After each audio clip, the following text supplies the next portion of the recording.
if I can. Maybe if I do it like this, it's easier sometimes. All right. We don't need that box anyway. Let me get this here thing out of here now.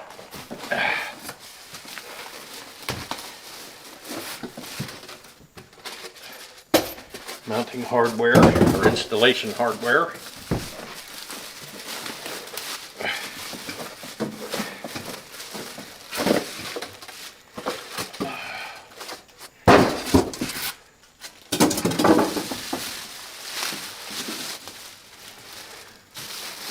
Oh man, ain't this cool.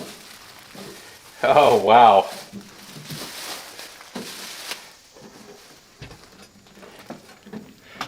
That's the size of it.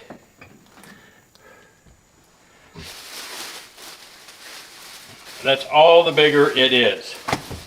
This is a 4.7 gallon per minute whole house hot water on demand. That's what this is. This will do a two bathroom house with kitchen. It will supply enough hot water for that.